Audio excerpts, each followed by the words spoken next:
What is up? Spider Slayer 25 here, doing another video, and today we will be reviewing the Star Wars Black Series Mandalorian action figure that just came out from Hasbro.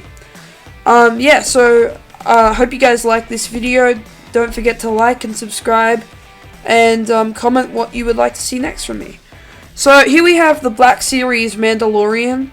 I'm pretty sure this came out earlier in the States, but it just came out in Australia, so I was pretty happy about that. It was $40 at Zing, so go grab one now if you want it.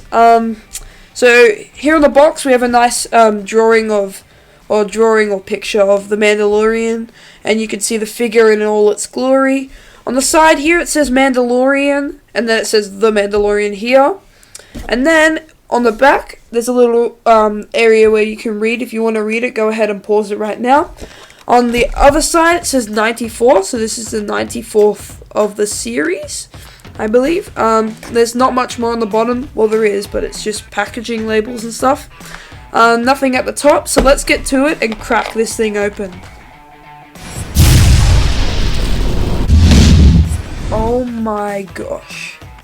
I just have to say, before I say anything else, this figure is one of the best figures I've seen from Hasbro yet. It is, honestly, the detail is amazing, and I really love how they put in the articulation. I love this figure. Anyway, on to what you get with this figure.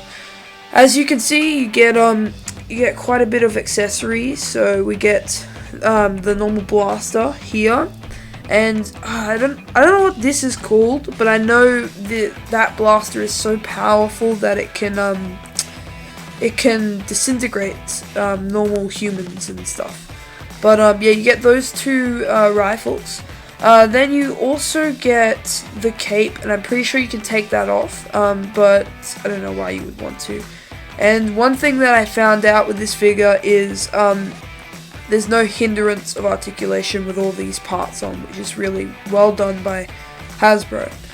So let's take a closer look at the accessories, and then we can take a closer look at Mando. Alright, so for accessories with this figure, we get the normal rifle, and we also get a pistol, blaster. So here we have the rifle. I really do like this piece. They put a lot of detail into this. As you can see, they put a lot of technical parts on there. Like, this stuff is actual sculpted in. Most of the time they just paint it on there, but they've actually gone ahead and sculpted the stuff in.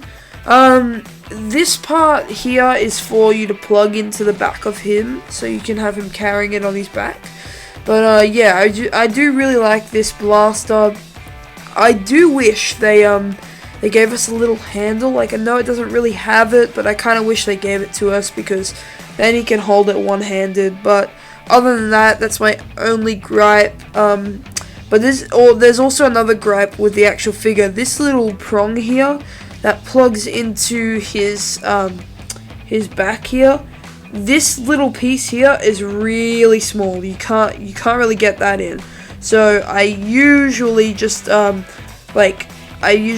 plug it into here, just push it down like that. I usually have it like that, because I just can't seem to get the prong in there properly. Other than that, this rifle, I really do like it. There's not much more with this blaster. It's a reused blaster from the Luke Skywalker that we got. But, I mean, it looks really good. I really do like the detail on it. I kind of wish they put maybe some black through the blaster than just an all-round silver.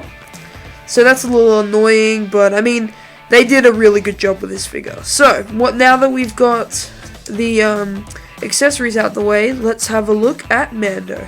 Alright, so here we have the Mandalorian. I really do like this figure. I like all the details they put in it. The articulation in this figure is really good. So let's have a look at the details and stuff and all the paintwork. So on the mask here, I really do like how they put the scuffs in there. It really blends in well with the silver paint, which is really good. I do like how they've put the T-shaped little visor here. That looks really nice, just a full black.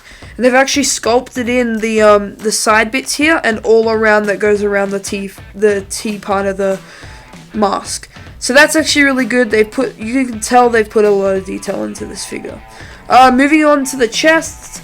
The chest piece looks really good. I really do like the dents, and they're not just painted on, as I said it before. They are also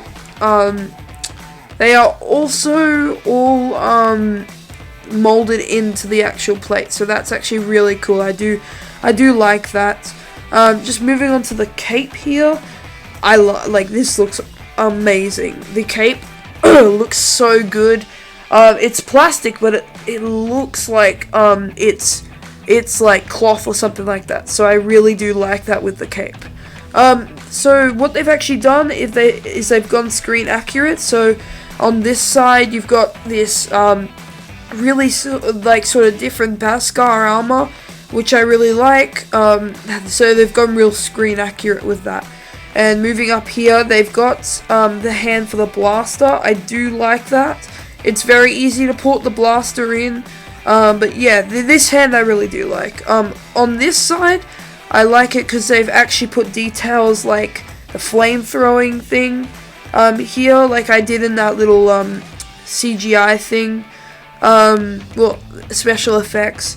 I put the flame coming out of his wrist, and I really do like that they've paid attention to that and put the detail in there. Moving on to the belt. There's nothing in the belt, but the belt is very detailed. I do like that. I like how they've got everything molded in there, and they've got like little grenades, and they've got refills for the blasters and stuff. Moving on to the back here, there's nothing really there, but you can see the strap where it's supposed to go. This bit does not really line up there. That's the only gripe on this figure, is that you can't really plug in the rifle, but there's other ways to put that in. And on the side here we have like the little holster.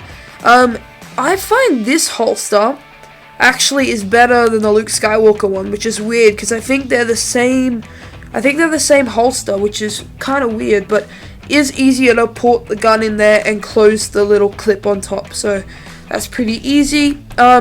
Again, they've done a lot of screen accuracy, so they've got the different sort of Beskar armor there and different like brown Beskar armor.